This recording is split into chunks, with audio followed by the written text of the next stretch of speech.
नमस्कार, स्वागत है आपका डीडी न्यूज पर। मैं रेशमा आपके साथ। आइए नजर डाल लेते हैं इस वक्त की हेडलाइंस पर। लोकसभा में विपक्ष का हंगामा लगातार जारी, आज भी नहीं चल सका प्रश्नकाल। दोनों सदनों में होना है केंद्रीय बजट पर चर्चा। लोकसभा में विपक्ष के हंगामे और अमर्यादित व्यवहार को लेकर बीजेपी की महिला सांसदों ने लोकसभा अध्यक्ष को लिखा पत्र। विपक्षी सांसदों पर कार्रवाई का किया अनुरोध।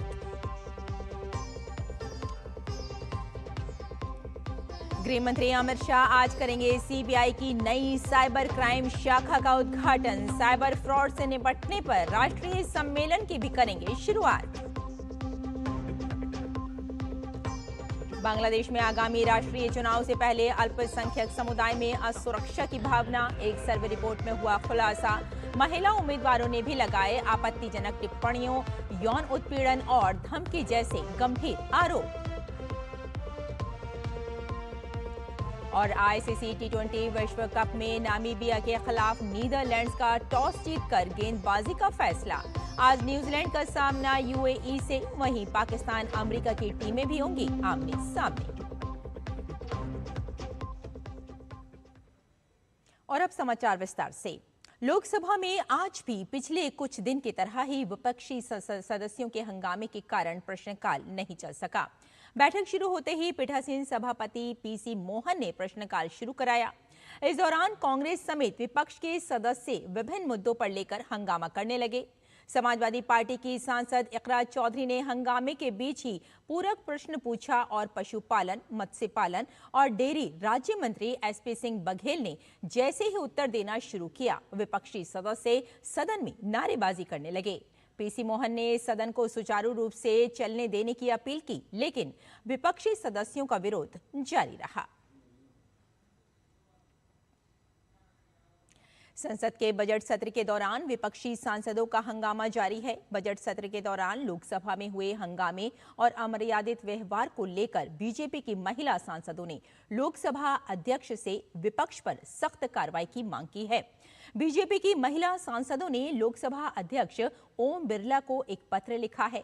इस पत्र में उन्होंने 4 फरवरी 2026 को सदन में हुए हंगामे को लोकतांत्रिक इतिहास का सबसे काला पल बताया है।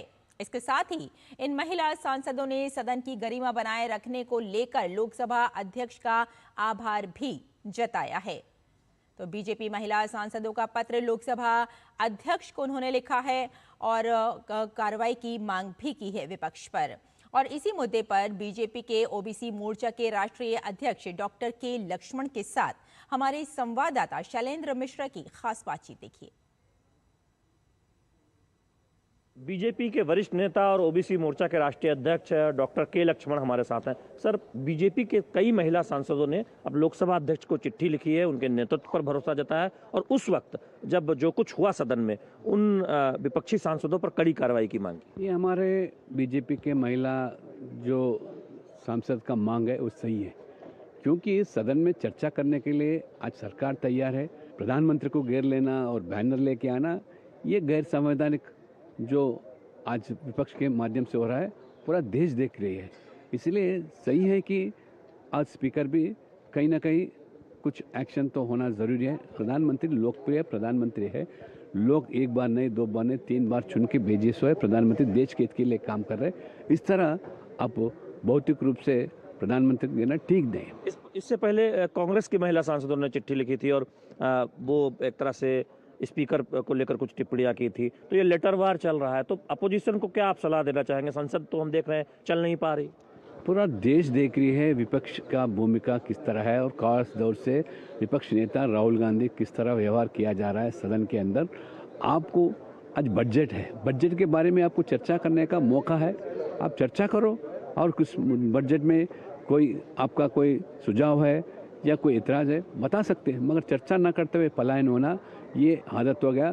कई मुद्दे पर आप स्थगित कर रहे सदन को, पूरा देश देख रही है। राहुल गांधी समझना है, आप बार बार हारने से आपको ये फ्रस्ट्रेशन जो हो रहा है, इससे कुछ बोलने वाले नहीं है। आप सदन में चर्चा करो, बहस करो, सरकार तो सभी चीज़ों में तैयार है। डॉक्टर के लक्ष्मण, उनका कहना है कि पूरा देश देख रहा है कि विपक्ष किस तरह का रवैया सदन में अपना रहा है।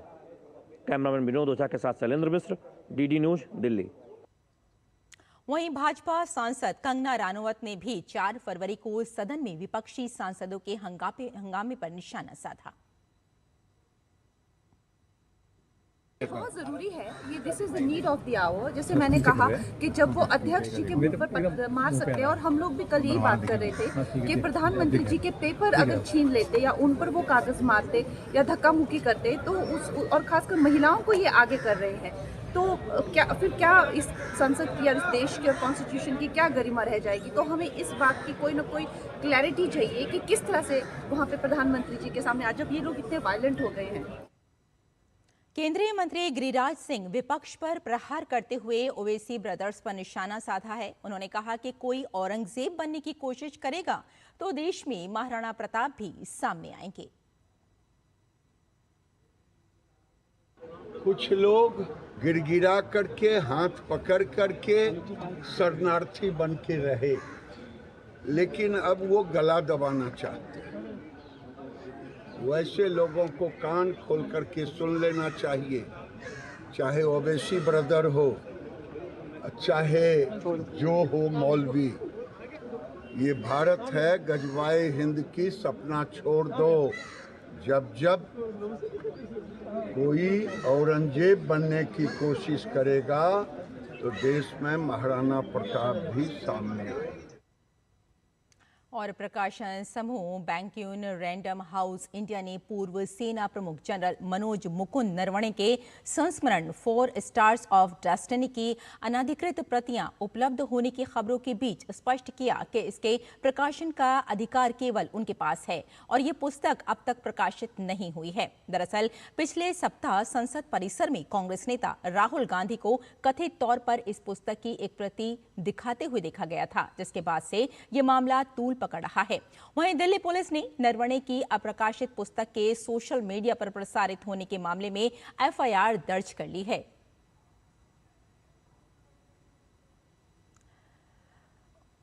चर्चा सीधा शुरू होना चाहिए। अध्यक्ष जी, Honorable members, please go back to your seats. Honorable members, please go back to your seats.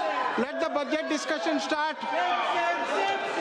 The House stand adjourned to meet again at 2 p.m.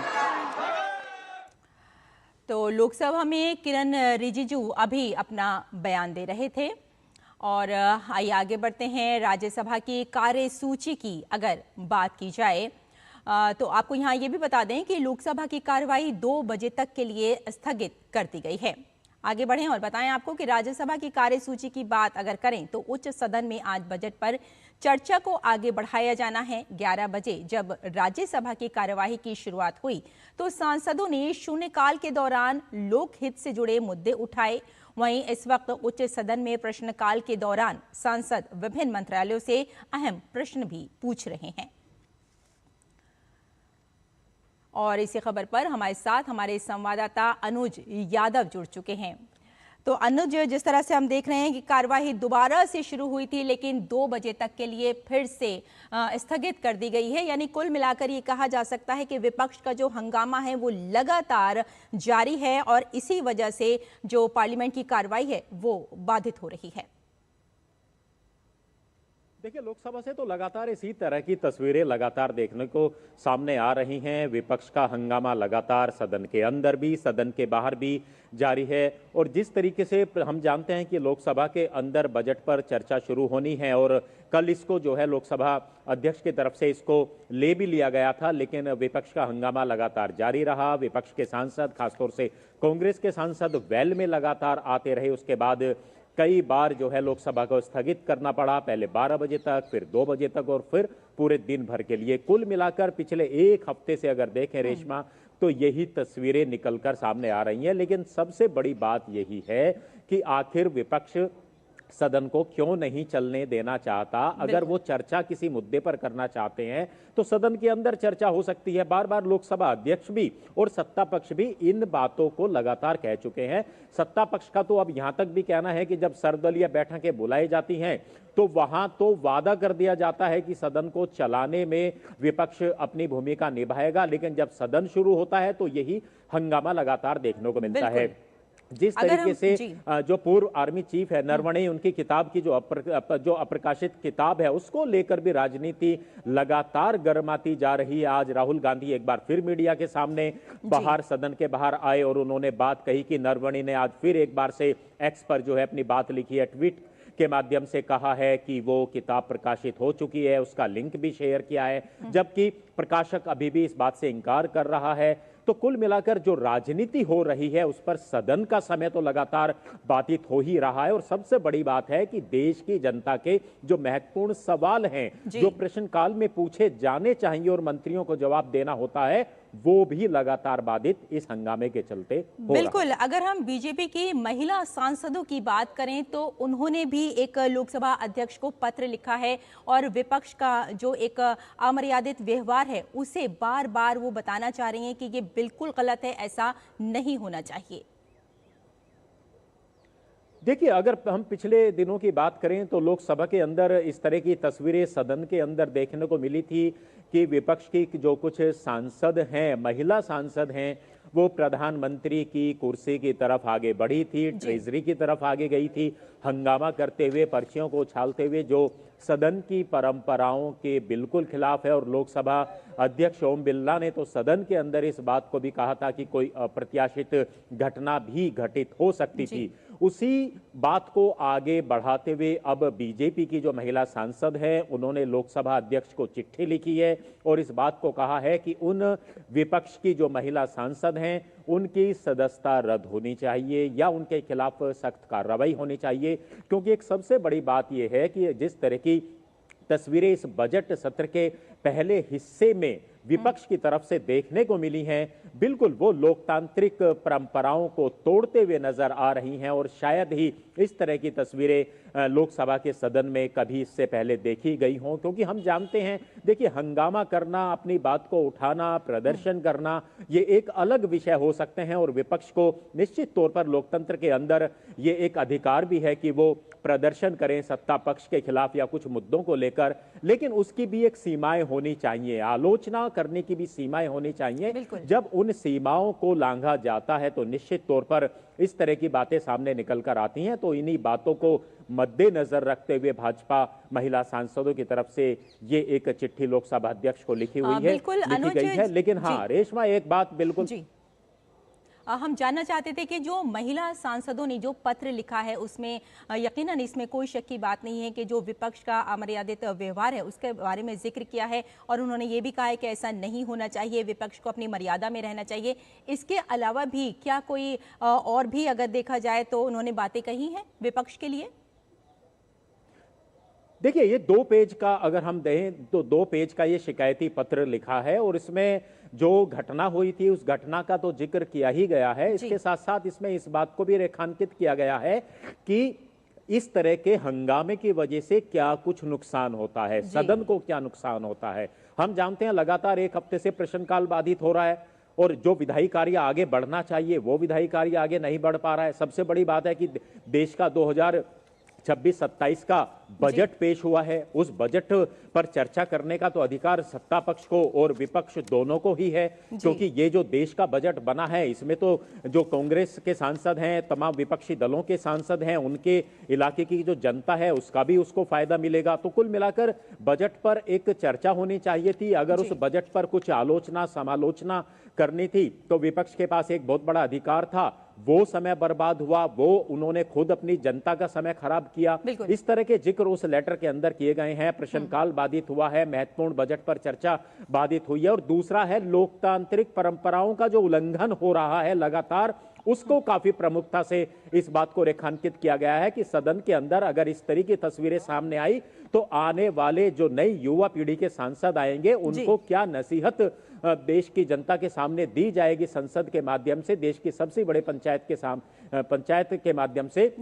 तो निश्चित तौर पर आने वाले समय के लिए भी एक अच्छे संकेत और अच्छी तस्वीरें नहीं है। तो भविष्य में इस तरह की घटनाएं ना हो, इसलिए सख्त कार्रवाई करनी बहुत जरूरी है। इन बातों को रेखांकित करते हुए ये शिकायती पत्र दिया गया है। बिल्कुल अनुज, पूरा देश देख रहा है कि जो विपक्ष का हंगामा है उसी के कारण सांसद की जो कार्रवाई है वो पूरी तरह से नहीं चल पा रही है और किसी भी मुद्दे पर कोई बातचीत नहीं हो पा रही है, कोई चर्चा नहीं हो पा रही है। अगर देखा जाए तो बजट पर चर्चा होनी बहुत जरूरी है। फिलहाल आपने इतनी अच्छी हमें अपडेट दी, उसके लिए बहुत बहुत धन्यवाद आपका। और बुलेटिन में एक छोटी सी ब्रेक के लिए रुकते हैं, जल्द हाजिर होते हैं। आप देखते रहिए डीटी न्यूज। हर जीत की शुरुआत होती है छोटे छोटे कदमों से और हर छोटी तैयारी बदल सकती है पूरा नतीजा। क्योंकि मैदान हो या जिंदगी, छोटी से छोटी तैयारी ही देती है प्रोटेक्शन और प्रोटेक्शन ही देता है भरोसा। जैसे LIC की बीमा लक्ष्मी, एक खास प्लान सिर्फ महिलाओं के लिए जहां छोटी बचत दे बड़ी सुरक्षा, ताकि जिंदगी के हर मैदान में आप रहे हर पल के लिए रेडी। LIC बीमा लक्ष्मी, रखे हर पल के लिए रेडी। मैसेज डियर इन्वेस्टर, एक एक्सपर्ट स्टॉक टिप खास आपके लिए। ये ऐप डाउनलोड करो और पैसे डबल करो। एक्सपर्ट जी, बदमाश का बाप हूँ मैं।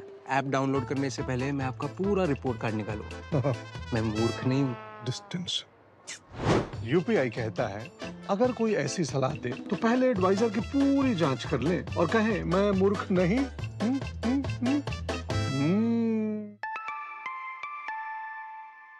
जाइए, आप भी किसी का टेस्ट लीजिए। मेरी पसंद, मेरी पसंद, मेरी पसंद, मेरी पसंद, हमारी पसंद, हम सबकी पसंद। मजबूत देश का मजबूत सरिया हो गया स्टील। ब्रेक के बाद आपका एक बार फिर स्वागत है। आइए आगे बढ़ते हैं। गृह एवं सहकारिता मंत्री अमित शाह आज नई दिल्ली में साइबर धोखाधड़ी से निपटने को लेकर आयोजित एक राष्ट्रीय सम्मेलन को संबोधित करेंगे।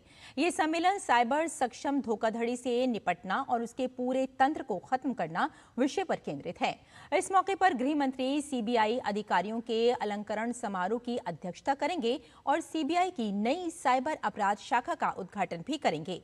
इसके साथ ही वे भारतीय साइबर अपराध समन्वय केंद्र 14C के राज्य अपराध समन्वय केंद्र S4C डैशबोर्ड की शुरुआत करेंगे। 2 दिन का ये राष्ट्रीय सम्मेलन नई दिल्ली के भारत मंडपम में आयोजित किया जा रहा है।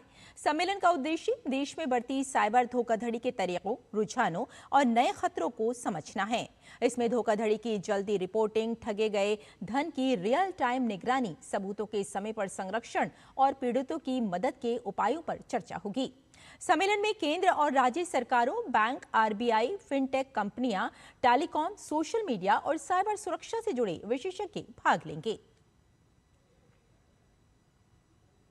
और प्रधानमंत्री नरेंद्र मोदी ने छत्तीसगढ़ के बस्तर के बदलते स्वरूप को रेखांकित करते हुए कहा कि कभी माओवादी हिंसा के लिए पहचाने जाने वाला ये इलाका अब विकास और स्थानीय लोगों के बढ़ते आत्मविश्वास की पहचान बन रहा है। प्रधानमंत्री ने बस्तर पंडुम के विशेष उत्सव की भी सराहना की। PM ने X पर लिखा, 7 से 9 फरवरी के बीच छत्तीसगढ़ में बस्तर पंडुम का विशेष आयोजन किया गया। इस उत्सव के दौरान बस्तर की समृद्ध संस्कृति, परंपरा और जनजातीय विरासत का भव्य रूप दिखा। इस प्रयास से जुड़े अपने सभी परिवारजनों को मेरी हार्दिक बधाई। ऐसे आयोजन हमारी सांस्कृतिक विरासत को संरक्षित करने और स्थानीय समुदायों को सशक्त बनाने में अहम भूमिका निभाते हैं। पहले जब बस्तर का नाम लिया जाता था तो माओवाद, हिंसा और विकास में पिछड़ेपन की छवि उभरती थी, लेकिन अब हालात बिल्कुल बदल चुके हैं। आज बस्तर विकास के साथ साथ स्थानीय लोगों के बढ़ते आत्मविश्वास के लिए जाना जाता है। मेरी यही कामना है कि यहाँ का आने वाला समय शांति, प्रगति और सांस्कृतिक गौरव की भावना से परिपूर्ण हो।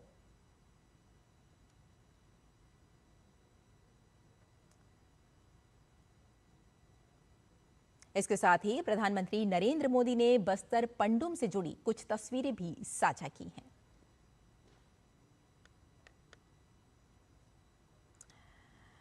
तो आगे बढ़ते हैं। भारत अमेरिका समझौते का विभिन्न उद्योग संगठनों और कारोबारियों ने स्वागत किया है। विशेष रूप से खेती और डेयरी को समझौते से बाहर रखने से कारोबारियों में खुशी का माहौल है। गुजरात के व्यापारी बाबू भाई शेख ने कहा कि इस समझौते से गुजरात के किसानों व्यापारियों को काफी फायदा होगा। इससे हमारे कृषि उत्पाद सब्जियां अमेरिका में और प्रतिस्पर्धी हो जाएंगी। किसानों को आमदनी बढ़ने का लक्ष्य पूरा होगा। खास करके जो साउथ गुजरात जो है हमारा, यहाँ पे जो आम, चीकू, पपम, केला वगैरह जो फ्रूट्स होते हैं, इसके ऊपर से बिल्कुल 0% टैरिफ किया है। यानी यहाँ के किसानों को इसका बहुत बड़ा फ़ायदा होगा। और इसी के साथ जो हमने आयात के ऊपर जो शर्तें रखी है, जैसे खट्टे फल इंडिया में नहीं आएंगे, बटाका नहीं आएगा, मटर नहीं आएगा, बीन्स नहीं आएगा, फ्रोजन सब्जी नहीं आएगा, तो इससे भी हमारे किसानों को फायदा होगा। दक्षिण Gujarat chambers of commerce and trade के प्रेसिडेंट निखिल मद्रासी ने कहा कि हमने गति पकड़ ली है। नए समझौते से हमारा निर्यात बढ़ेगा। इसके अलावा हमने कई और क्षेत्र भी ढूंढ लिए हैं। इससे ये समझौता हमारे लिए और भी लाभदायक हो गया है। हमारी जो डील हुई है इसमें भारत को ज़्यादा फायदा है। मुझे लगता है कि इसे एक्सपोर्ट में ज़्यादा बढ़ाव आएगा। फ़ायदा ये हुआ है कि इस दौरान जो वक्त गया, उस वक्त में हमने पूरे वर्ल्ड में अल्टरनेटिव मार्केट ढूंढने की कोशिश की और हमें सफलता भी मिली। हम सिर्फ अमेरिका पर निर्भर न रहे और इसकी वजह से ये डबल बेनिफिट हुआ है कि टैरिफ कम होगा, इसलिए जो पुरानी परिस्थिति थी वो वापस आ सकती है और ये नई परिस्थिति का जो निर्माण हुआ है इसका भी फायदा भारत को मिल सकता है। और 2047 तक विकसित भारत के लक्ष्य को हासिल करने में एआई बड़ा मददगार होने वाला है। एआई में भारत अब दुनिया का नेतृत्व करने की तैयारी कर रहा है। इसी मकसद से दिल्ली में 16 से 20 फरवरी तक भारत एआई इम्पैक्ट समिट 2026 का आयोजन किया जा रहा है। समिट के तमाम पक्षों और एआई की अहमियत को बताने के लिए इसी पर हम एक सीरीज चला रहे हैं, एआई इम्पैक्ट समिट भारत 2026।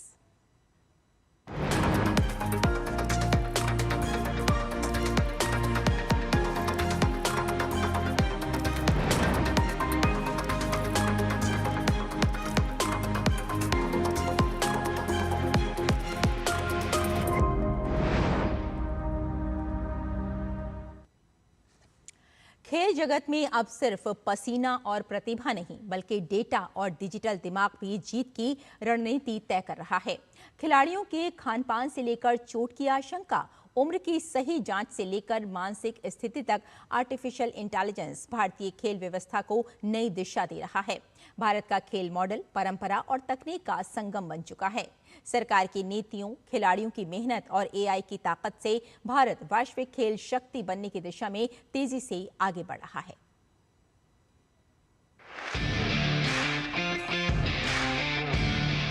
भारतीय खेल जगत आज एक ऐसे दौर में प्रवेश कर चुका है जहां मेहनत के साथ साथ डेटा और आर्टिफिशियल इंटेलिजेंस यानी एआई भी जीत की रणनीति तय कर रहे हैं। प्रशिक्षण से लेकर प्रतिभा पहचान, चोट प्रबंधन से लेकर प्रदर्शन विश्लेषण तक तकनीक खेल इकोसिस्टम की तस्वीर बदल रही है। आज खिलाड़ी की हर मूवमेंट, हर शॉट और हर दौड़ एआई आधारित सिस्टम में दर्ज हो रही है। हाई स्पीड कैमरे और सेंसर तकनीक खिलाड़ियों की तकनीक का सूक्ष्म विश्लेषण कर रहे हैं, जिससे कोच व्यक्तिगत ट्रेनिंग प्लान तैयार कर रहे हैं। एआई अब भारतीय खेलों में talent scouting, injury prediction, diet planning और मेंटल हेल्थ सपोर्ट तक में अहम भूमिका निभा रहा है। हम आर्टिफिशियल इंटेलिजेंस का यूज़ स्पेसिफिकली बहुत सारी जगह पे कर सकते हैं, बट अभी हम जहाँ पे यूज़ कर रहे हैं NSNS पटियाला में, वहाँ पे मेजरली जब हम स्पोर्ट्स साइंस के डेटा वगैरह जो प्रोड्यूस होते हैं एथलीट्स के, चाहे वो फिजियोलॉजिकल प्रोफाइल्स हो या मस्कुलोस्केलेटल स्क्रीनिंग के डेटा हो, वहाँ से हम एक रिस्क असेसमेंट एनालिसिस करते हैं और वहाँ से आपको पता चलता है कि कौन से एथलीट ज़्यादा रिस्क ऑफ इंजरीज में है, जिसका रिस्क क्वोशिएंट हाई है, जो रिस्क जिनको इंजरीज का ज़्यादा है। एआई अब सिर्फ एलीट खिलाड़ियों तक सीमित नहीं है। सरकार की खेलो इंडिया योजना के तहत देश भर में स्थापित खेलो इंडिया सेंटर्स में तकनीक आधारित प्रशिक्षण सुविधाएं विकसित की जा रही हैं। इससे गांव और दूर दराज इलाकों की प्रतिभाओं को भी शुरुआती स्तर पर ही वैज्ञानिक मार्गदर्शन मिल रहा है। भारतीय खेल प्राधिकरण के खेल विज्ञान केंद्र में बायो मैकेनिक्स, न्यूट्रिशन और रिकवरी के साथ साथ एआई आधारित एनालिटिक्स का इस्तेमाल हो रहा है। टारगेट ओलंपिक पोडियम स्कीम के तहत चुने गए खिलाड़ियों को एआई आधारित प्रदर्शन मूल्यांकन, विदेशी प्रशिक्षण और विशेषज्ञ सहयोग मिल रहा है। इसका असर ओलंपिक, एशियाई खेल और विश्व चैंपियनशिप जैसे मंचों पर भारत की बढ़ती पदक संख्या के रूप में दिखाई दे रहा है। मैच रणनीति, निष्पक्ष निर्णय और दर्शक अनुभव को बेहतर बनाने में भी एआई तकनीक अहम भूमिका निभा रही है। सरकार की डिजिटल इंडिया और खेलों में मेक इन इंडिया पहल के तहत खेल तकनीक स्टार्टअप्स को बढ़ावा दिया जा रहा है। स्वदेशी वेरेबल डिवाइस, फिटनेस सॉफ्टवेयर और एनालिटिक्स प्लेटफॉर्म तैयार हो रहे हैं, जिससे आत्मनिर्भर भारत का सपना खेल जगत में भी साकार हो रहा है। दिल्ली स्थित national centre for sports science and research में विकसित स्पीड एआई भारत के खेल जगत में एक क्रांतिकारी पहल है। स्पीड एआई की सबसे बड़ी ताकत है चोट का अनुमान और बचाव। वर्कलोड, ज्वाइंट एंगल्स, चाल ढाल और मूवमेंट पैटर्न के आधार पर एआई पहले ही बता देता है कि खिलाड़ी को चोट का खतरा है या नहीं। अभी साई में करेंटली हम AI enabled sports science software use कर रहे हैं, जिसमें हम एथलीट्स की प्रोफाइल बनाते हैं, उसके डिफरेंट स्पोर्ट्स के थ्रू और डिफरेंट स्पोर्ट्स साइंस के जो प्रोफाइल्स होते हैं, जैसे कि बायोमैकेनिकल प्रोफाइल्स, फिजियोलॉजिकल प्रोफाइल्स, इसको करने के बाद हम इंजरी प्रिडिक्ट करते हैं और इंजरी प्रिवेंशन पे काम करते हैं। इससे बड़ी चोट से पहले ही ट्रेनिंग में बदलाव कर दिया जाता है। यह प्लेटफॉर्म हर एथलीट की फिजिकल बेसलाइन मैपिंग करता है। यह प्लेटफॉर्म फिलहाल साई के 14 राष्ट्रीय उत्कृष्टता केंद्रों में लागू है। इसमें 6000 से ज्यादा एथलीट्स जुड़े हुए हैं। सरकार की खेलो इंडिया राइजिंग टैलेंट आइडेंटिफिकेशन योजना एआई और डेटा एनालिटिक्स के जरिए 9 से 18 साल के बच्चों में खेल प्रतिभा की पहचान कर रही है। डिजिटल इंडिया से लेकर खेलो इंडिया तक अब भारतीय खेल व्यवस्था एक नए युग में प्रवेश कर चुकी है, जहां कोच का अनुभव और एआई की ताकत मिलकर भारत के 2036 ओलंपिक सपनों को आकार दे रहे हैं।